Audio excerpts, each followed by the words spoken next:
As we finished up our work on Ravenholm, we couldn't shake the feeling that the transition from Eli's lab just wasn't working. It was far too abrupt.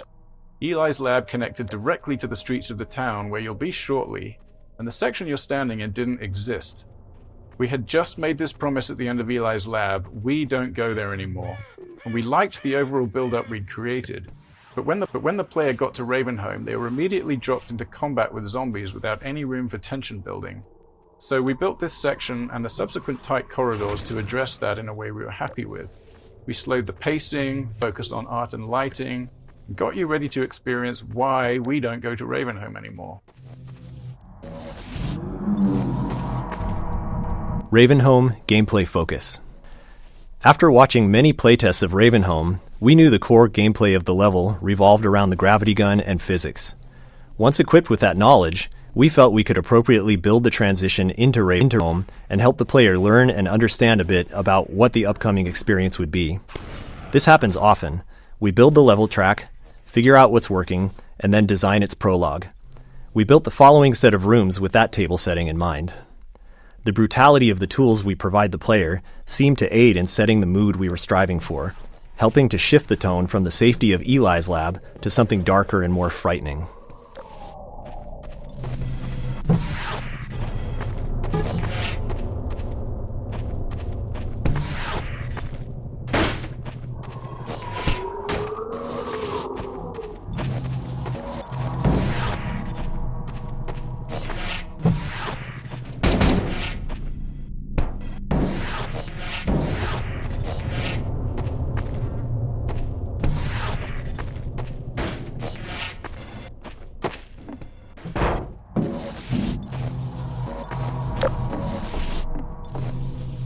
Bringing physics to the enemies.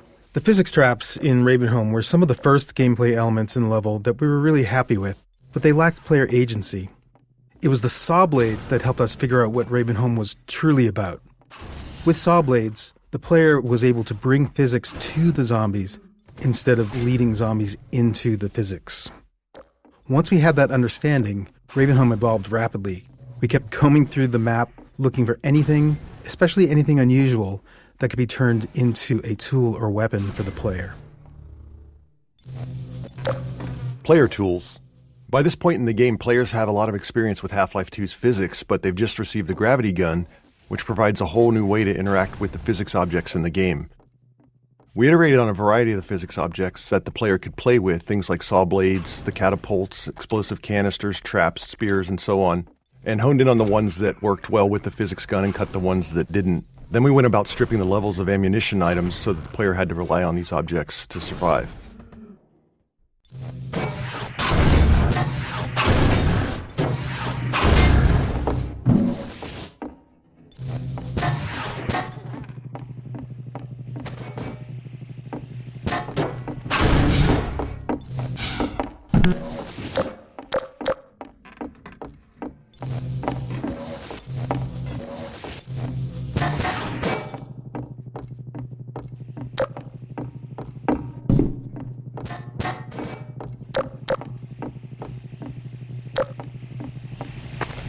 said they had become like these peculiar demons which dwell in matter, but in whom no light may be found.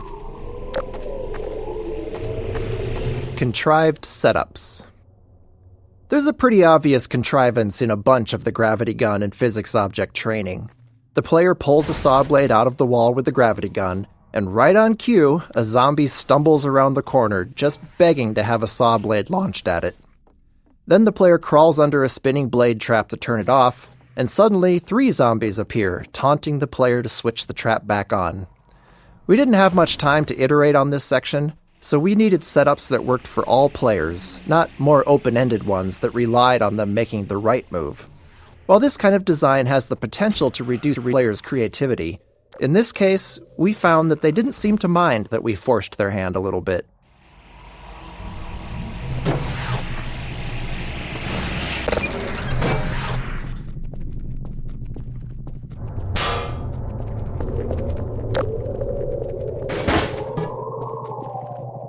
For the days of my life have vanished like smoke, and my bones are crushed like ash, and that all my impurities be as fuel for that fire until nothing remains but Paint cans.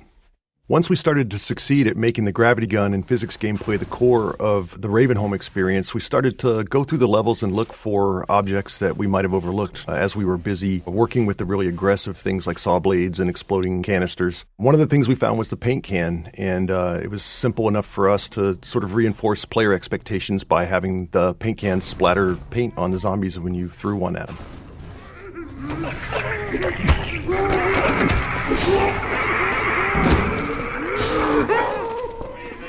like dust.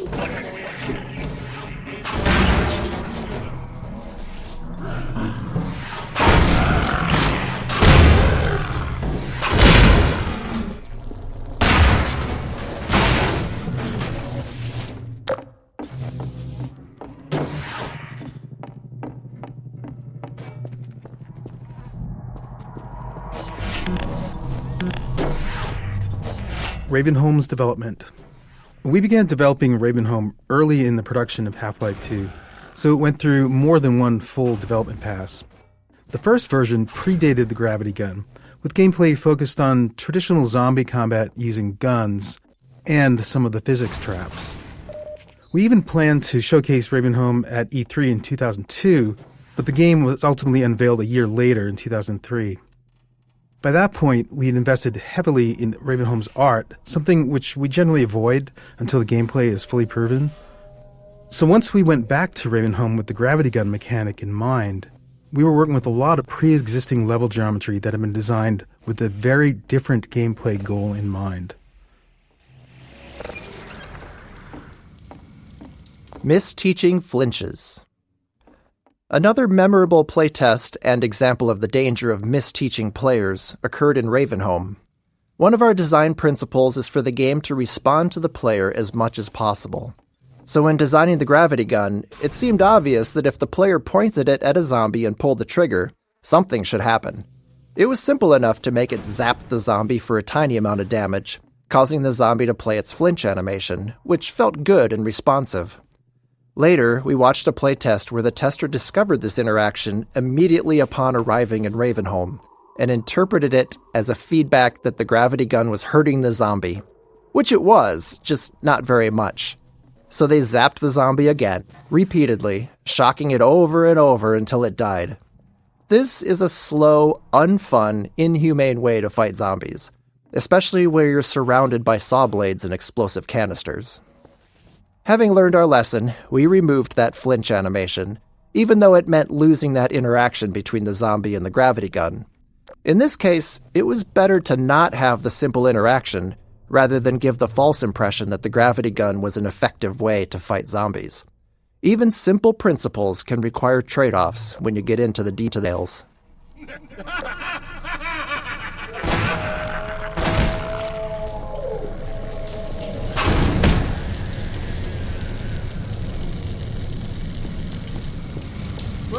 Who is this? Another life to save? I'll keep my eye on you. More than that, I cannot promise.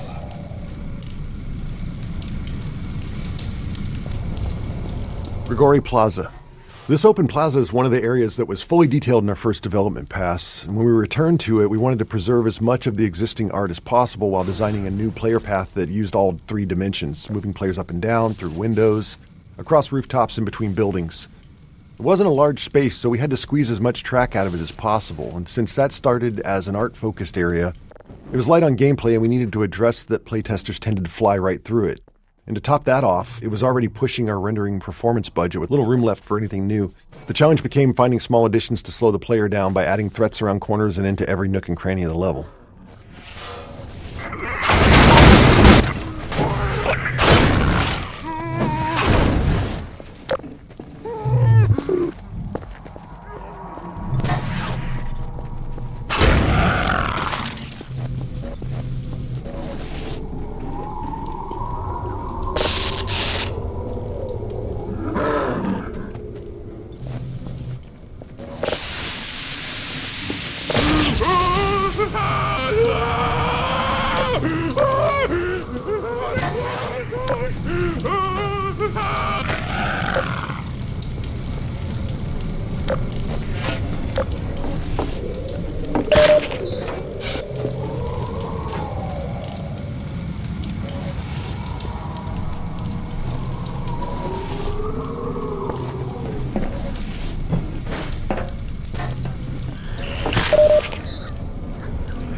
Fire trap. This fire trap was originally intended as a visual showpiece for the fire system before a level designer repurposed it as a gameplay element for Ravenholm. It was almost cut many times during development due to the performance impact on the low-end PCs because of all the overdraw involved with the transparent sprites. In the end, there was a programmer who felt that it was important enough to the gameplay that it was worth doing the work to solve the performance issues and make sure we could get it into the game.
Hallway cupboards.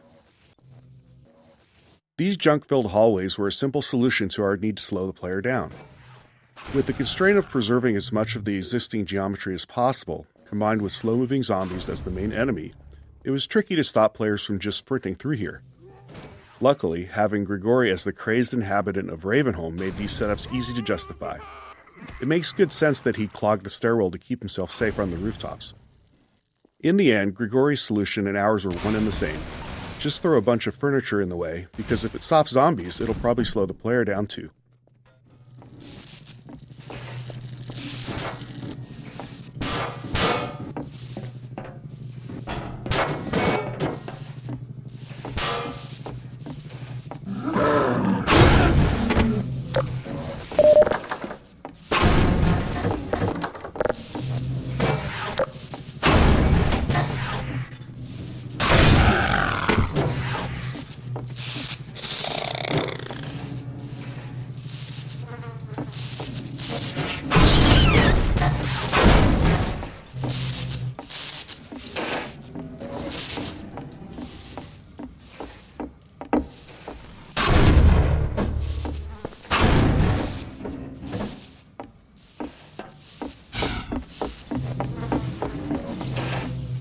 Poison head crabs.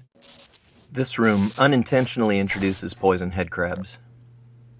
We'd spent a lot of time crafting their proper introduction later in the level, but once we saw how well they were playtesting, our excitement got the better of us, and before too long we'd scattered them throughout the level. By the time we realized they'd appeared before their intro, it was really too late to rework it. Fortunately, a tight room of poison headcrabs works as decent training, because their design avoids a common issue with combat training. Typically, players are stressed, and they can get frustrated if they die repeatedly without understanding why. And sure enough, we encountered that problem when trying to train the player with both poison headcrabs and their source, the poison zombie. However, poison headcrabs can't kill the player by themselves, so while stressful, a room full of them at least avoids that frustration. Even with all the work we did to try and make a connection between this lever and the outside electric fence in the players' minds, some testers would still flip the lever and not know what they'd done. They'd even wander around, flip the lever back on, and wander around some more. With not much time to spend on making the connection clearer, we elected to just have the lever break off. This prevented players from undoing their progress and added to the feeling that Ravenholm was an unreliable and decaying environment.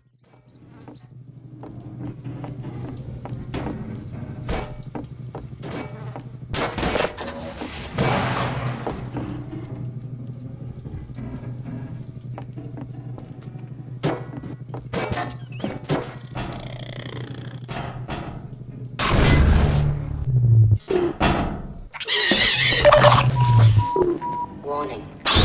Toxin levels detected. Automatic systems engaged. Morphine administered.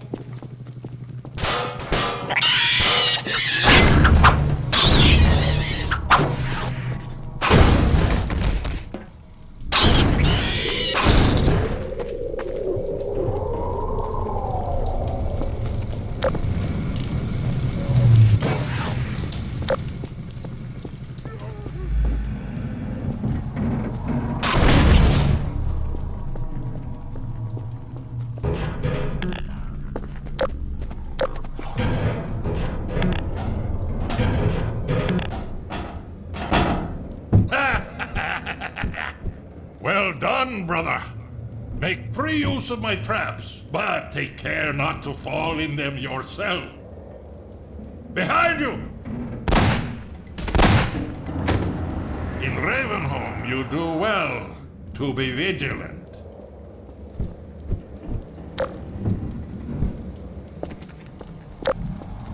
We all went to Ravenholm. When fans talk to us about Half-Life 2, Ravenholm is often the most remembered section. Thanks to its multiple development passes and the density of the material in it, more members of the team are represented in Ravenholm than anywhere else. It was where we figured out how to apply our artistic pipeline to the set pieces and mood we wanted, how physics and gameplay combined with the gravity gun, how headcrabs and zombies need to evolve for Half-Life 2, and much more. Looking back on it now, it reassures our belief in individual empowerment over centralized design. Ravenholm is dense, highly efficient in its gameplay and artistic execution, and the sum of many small contributions by individuals who understood how they could push it just a little further with their own unique capabilities.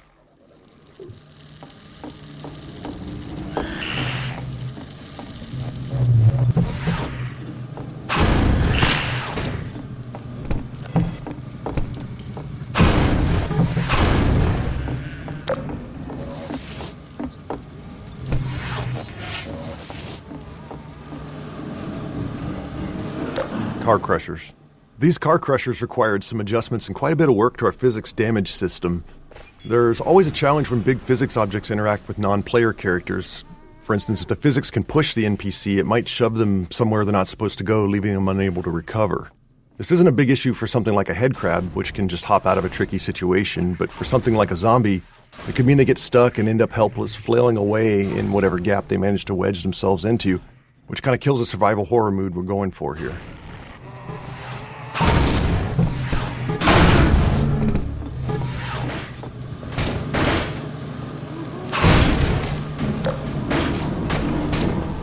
Car crusher lifts.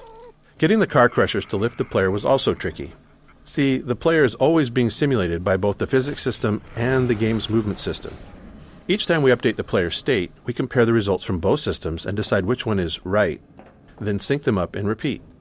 This allows the two systems to influence each other. Like when the player stands on a seesaw, the physics lets the board give way, or when they stand on the car crusher, it lifts them up. While more complex, this dual system approach was easier to tune than trying to handle both physics and player movement in a single system. By keeping them separate, we could fine-tune the player movement system to feel good on its own, only reconciling the two when physics was affecting the player. I am Father Grigori. You have already met my congregation.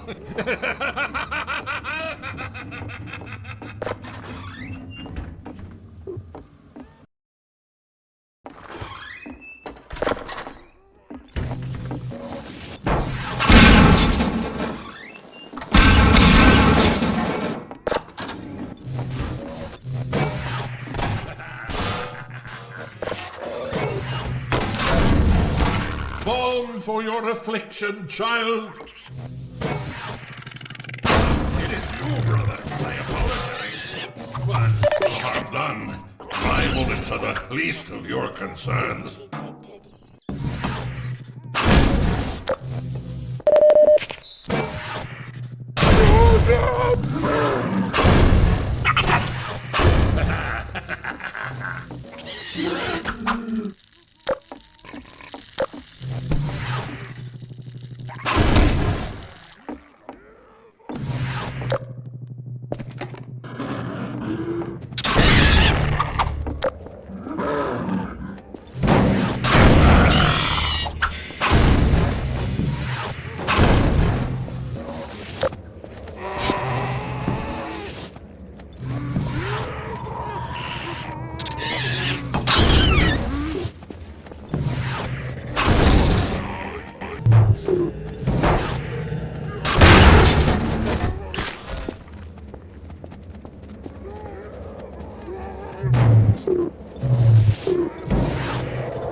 Pacing switch. Now that the player's through the training section, we can start shifting the pacing from moody, claustrophobic spaces to more combat-focused action arenas. With the player familiar with the various physics tools in the environment, we can start mixing those into open spaces and just give the player the freedom to choose their approach.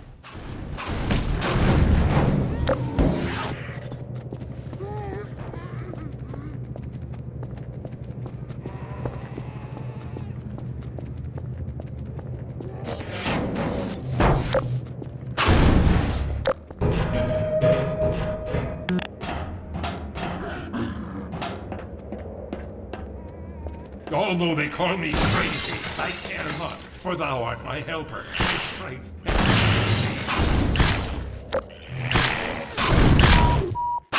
Minor lacerations detected.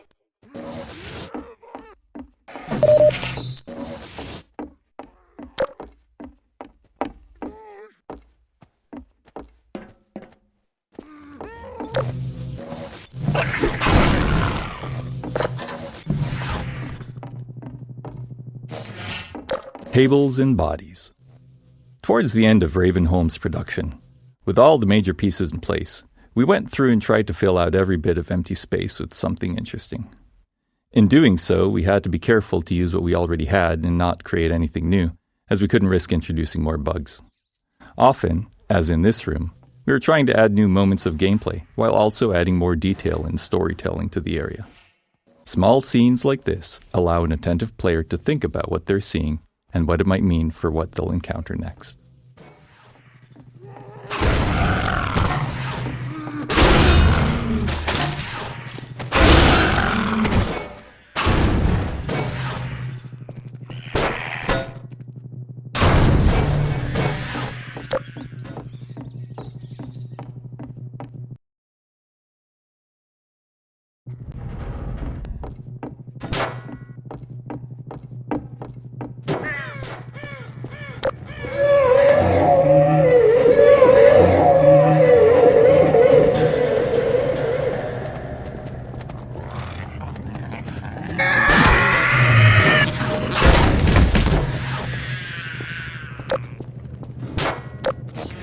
Fast Zombie Introduction. This space was another area originally built for E3 2003, where it showcased the player fighting against a squad of Combine soldiers. When we returned to use it to introduce the Fast Zombie, we tried to keep as much of the previous work as possible. We wanted an iconic moonlit shot with zombies leaping past the moon like werewolves to draw the player's eye. Once that beat is over, we introduce the first Fast Zombie to the player space and send it at them. It took a lot of iteration to find the right balance of lighting for the scene to look good, while ensuring it also worked for the gameplay goals.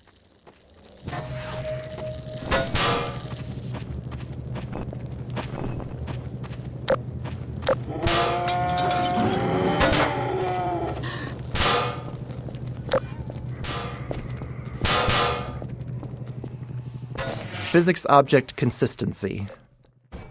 All physics objects have a variety of parameters that define their behavior: their mass, the amount of damage they take before breaking, what they break into, and so on. During development, these parameters were specified by level designers for each item, which is how most things in the game worked. But later in development, we realized we created a problem for ourselves.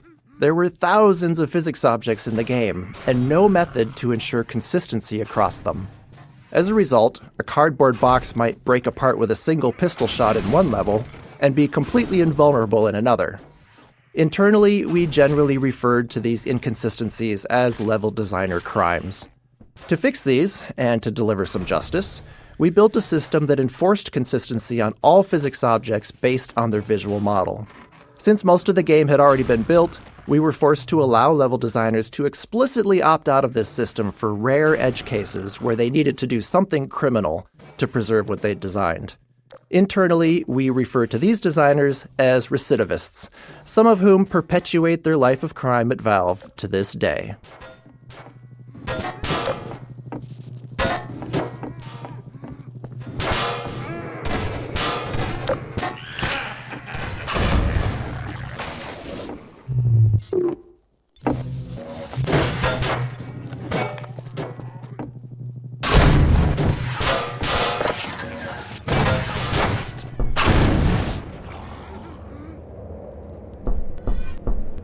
Here, brother! Come closer. You've stirred up hell. A man after my own heart. Here, I have a more suitable gun for you. You'll need it. Catch. Good. Now, keep it close. My advice to you is aim for the head. Hush. They come. There is no rest in Ravenholm. Move on and I will meet you at the church.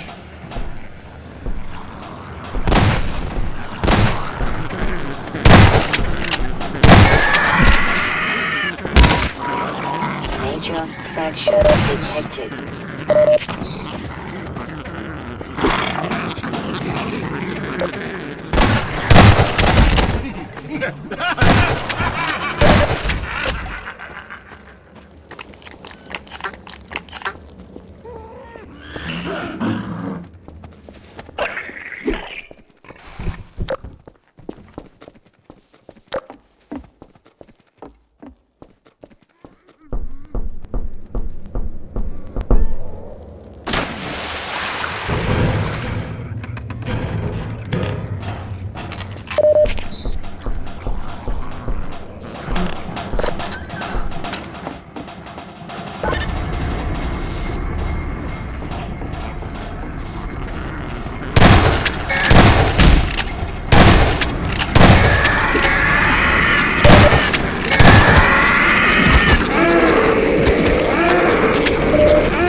Poison Zombie Introduction.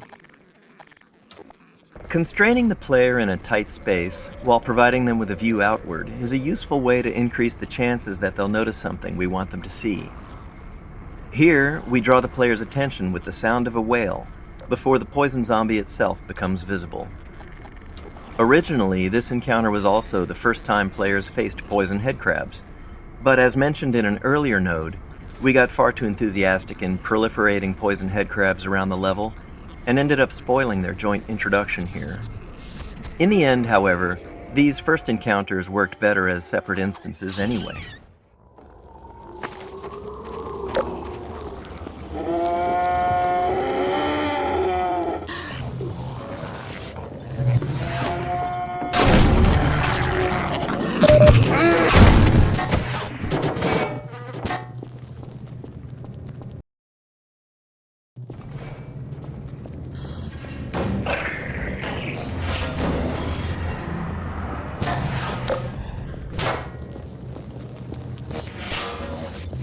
Gamma correction.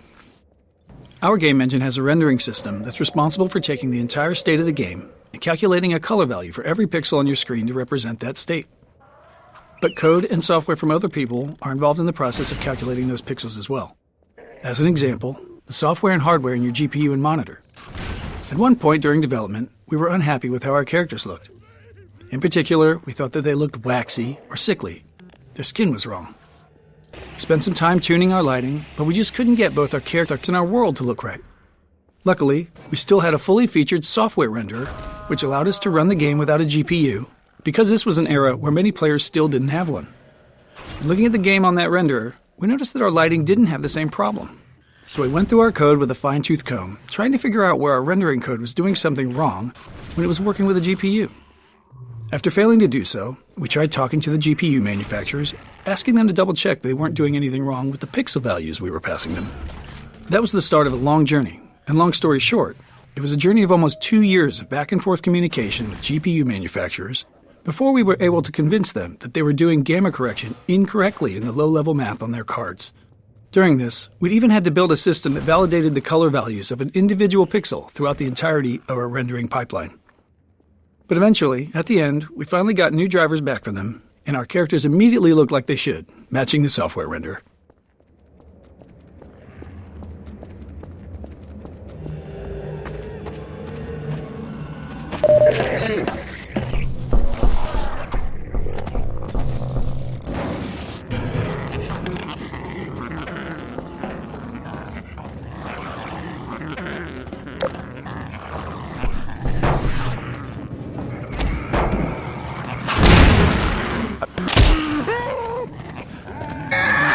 At this point in Ravenholm, the player has learned all the gameplay elements available to them and can predict their interactions. This allows us to build more complex setups, providing a greater level of threat and more freedom in how the player can approach each scenario. This arena is a deliberately entwined space that the player will need to explore, and we use that exploration time to slowly ramp up combat intensity. The faster the player explores, the faster we ramp it up. The freeform nature of this design made it challenging to tune, given the large dynamic range in how players played through it.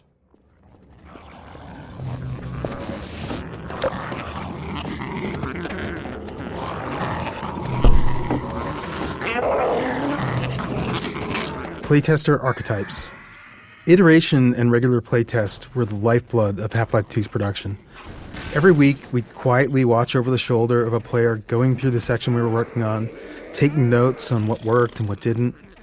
It was important for us to test with a wide range of skill levels to be sure that we weren't making decisions that only worked for some. Over time, we learned to choose specific types of playtesters based on the development stage we were at.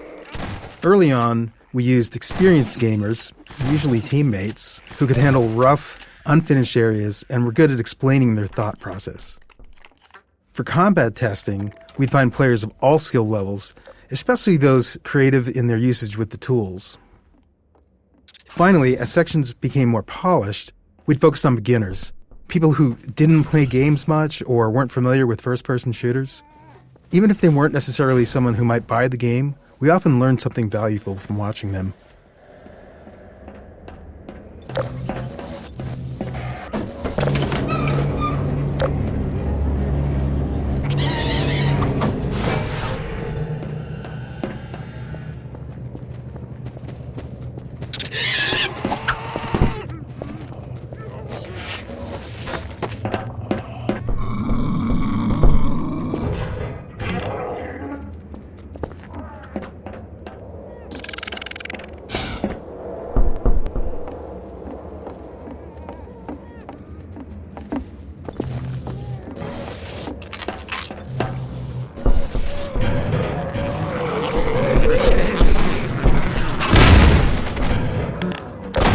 free, my child!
Laceration detected.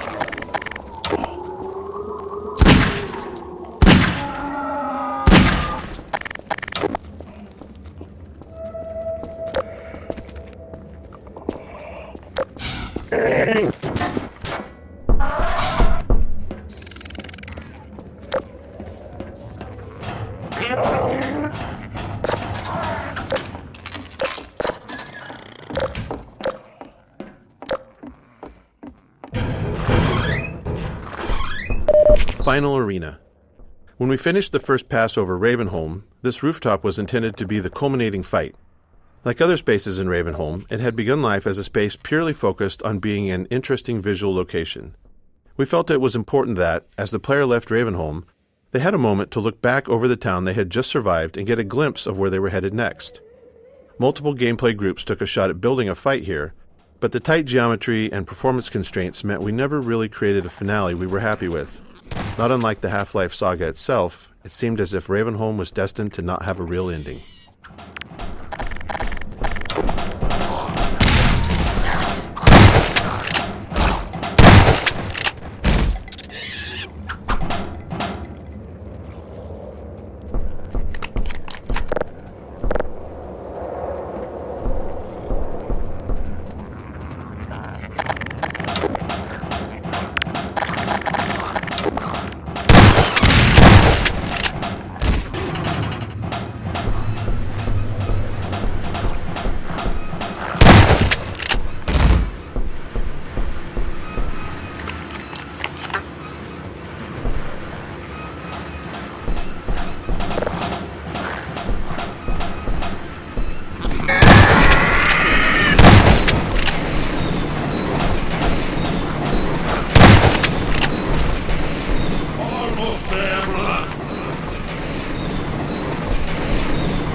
and slow meat at last. You are to be commended for avoiding my traps. The work of a man who once had too much time on his hands and now finds time for nothing but the work of salvation.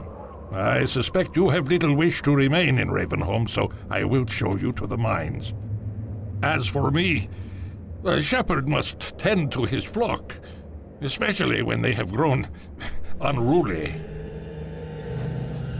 Follow me, brother, and tread lightly, for this is hallowed ground. Over here, brother.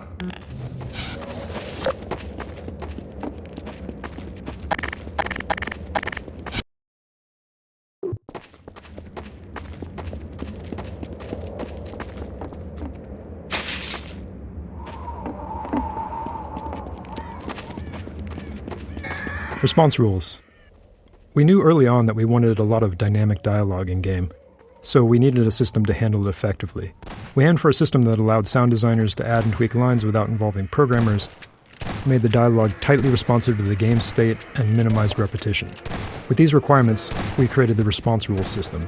Whenever a character speaks outside of a choreographed scene, this system determines which line to deliver. Rather than picking up lines directly, character AI is constantly flagging opportunities for speech whenever a relevant event happens. Spotting the player, getting hurt, firing a last round in a gun, encountering overwhelming enemies, and so on. With each opportunity, it sends the response rules system a packet of data about the game's current state, and the system returns the most fitting dialogue line, if there is any. This setup allowed our sound designers to create a detailed decision matrix for dialogue. For example, a character might have a different set of lines for announcing a reload while under fire versus after the end of a fight, or if only one ally is left standing, or if there's a strider in sight, etc. By the time we shipped Half-Life 2, we felt we'd only scratched the surface of this system's potential. It became a core feature of Episode 1's Alex, and went on to power the dynamic dialogue in our later games, including TF2's classes and the cast of Left 4 Dead. The real final arena. Very late in the development of Half-Life 2, when we were reviewing the entire game for final improvement opportunities, we decided we did, in fact, want a real finale for Ravenholm. The rooftop fight wasn't enough. After some discussion, we chose to add this final fight through the graveyard with Grigori alongside the player. It was risky, development-wise, but we felt the game needed it. Since we were near the end of production, we had a mature set of gameplay tools to work with, but even more importantly, by this point, we understood our own game. Making a game is often a process of learning what it is you're actually creating. Why is our game fun? How is it different? What are the most important elements? As we built the game and watched playtesters go through it, we learned answers to those questions and, in turn, got better at making it. So the graveyard came together quickly and required far less iteration than many earlier areas of the game.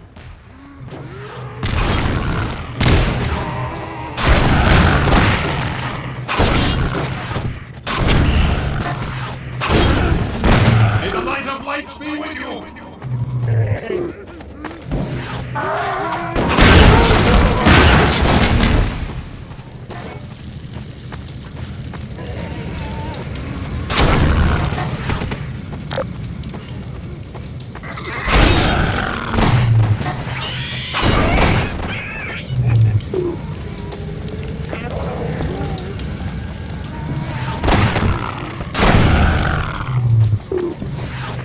I will end your torment. Follow me.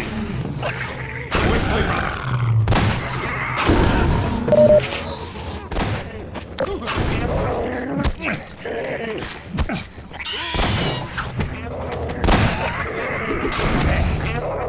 Let me end your torment.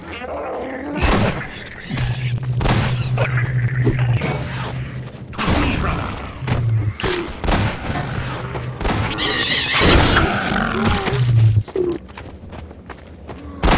Woe to thee!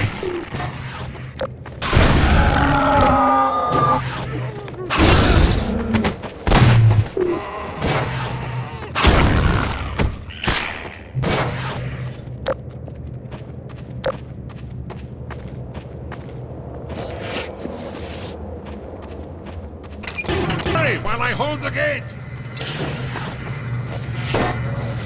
Go quickly! Farewell, brother. I fear I deliver you to a darker place. May the light of lights illuminate your path. Look to your own salvation.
The complex route the player takes to safely navigate this mineshaft gives them plenty of time to see what's waiting for them at the bottom.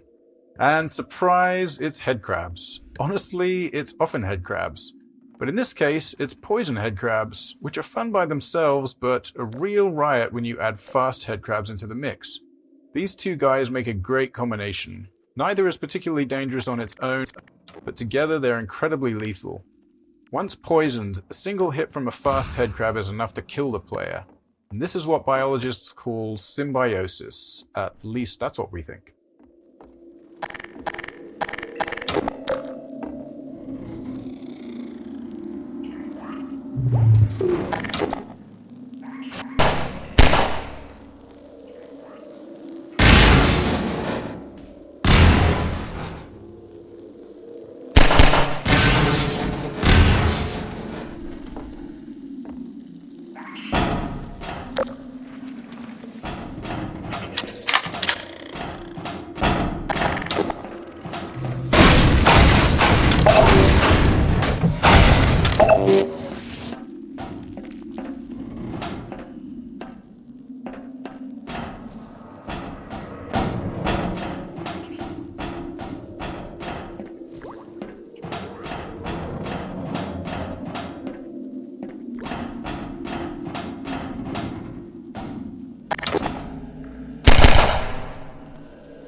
Sniper Alley. This section of game track was added late in development, after we moved Eli's lab and Ravenholm to come before Coast. While you might think that we build the game linearly, we actually split up into 3 different groups and worked in parallel on different sections, starting mostly in the middle of the game. Each group's first pass focused on nailing down the core of their section before they moved on. And then once we had a rough version of the whole game laid out, we went back over each section to polish it, adding successful elements from other areas, and removing what wasn't working. In some cases, such as in Ravenholm, entire sections were moved. And then, after Ravenholm was relocated, we needed a new piece to connect it to the coast, which is the area you're entering now. Given the time constraints, this short section was built using existing, proven gameplay elements, like snipers and combine soldiers. Half-Life 2's physics gave us a variety of tools to make combat more exciting. For instance, when enemies miss the player, we subtly redirect their shots toward breakable objects nearby, adding mayhem and creating that action movie feel. We also employed physics to add hints. We created what we called ragdoll magnets across the game to make enemy corpses fall in interesting and dramatic ways, such as off ledges or into the path of a train.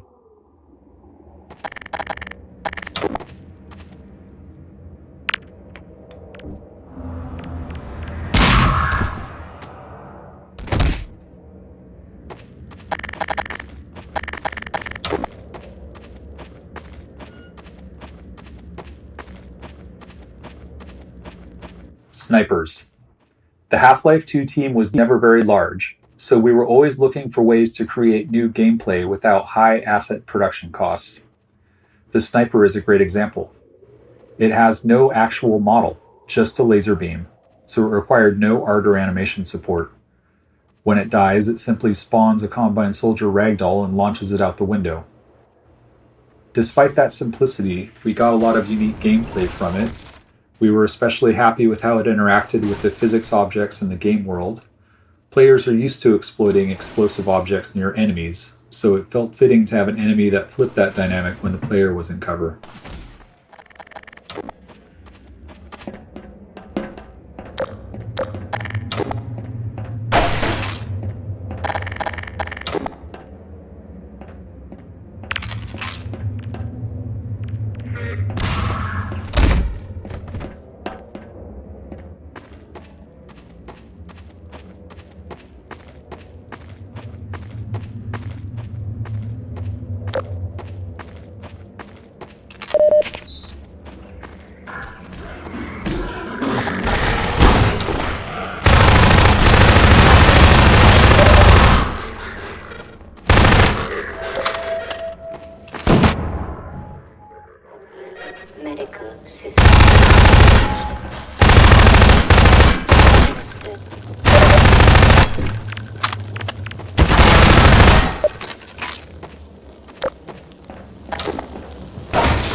Houston's been hit.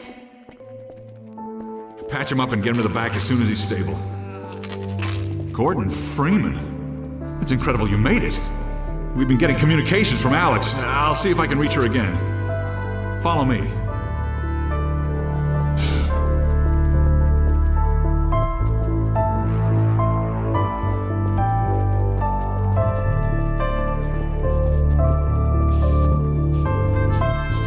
It's Leon. We're all clear. And I've got Gordon Freeman. Dr. Freeman, you're kidding. Look, I've been on the line with Alex. Her father's been captured. Over here, Dr. Freeman. The Eli Vance is indispensable to the liberation.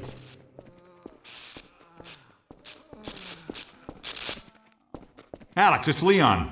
And I've got Gordon Freeman with me. Gordon, you made it through Ravenholm. Thank God. I need your help. They've taken my father. He's been taken to Nova Prospect. The Vortigaunts tracked the ship that made off with him and Judith Mossman. While the trains are still running, I'm gonna hitch a ride. Here's where you come in, Gordon.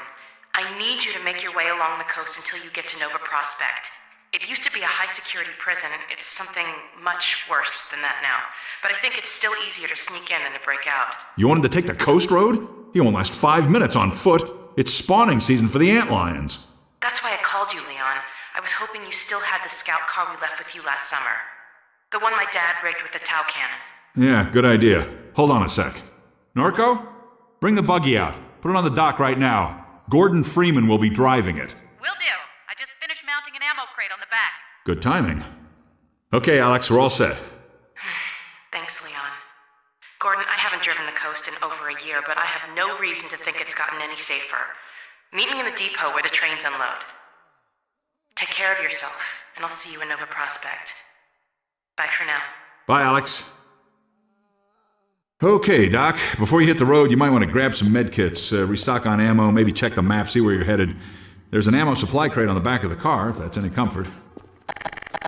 Stay with the car, make use of the thumpers. You'll stand a fair chance against the antlions. I'll radio ahead to let the next base know you're coming. Shore point to NLO. Shore point to New Little Odessa. Come in, Odessa. Do you read? Coast kickoff. This interstitial scene came along late in development to connect Ravenholm to Coast. Noticing a trend? Quite a bit of the connective tissue in our games comes together late. In this case, that meant cutting corners wherever possible. We didn't even have time to animate Alex on the monitor. These kinds of scenes are always a challenge to make interesting, and we didn't succeed with this one. It's a good example of what happens when NPCs are treated like signposts without adding character to them or the scene. The result is a forgettable moment where the game's seams show. But that's the nature of development. You only have so much time, and you have to decide where to spend it. Kleiner's lab and Eli's lab were much more important, so that's where we focused our efforts. Point to New Little Odessa. Come in, Odessa. Do you read?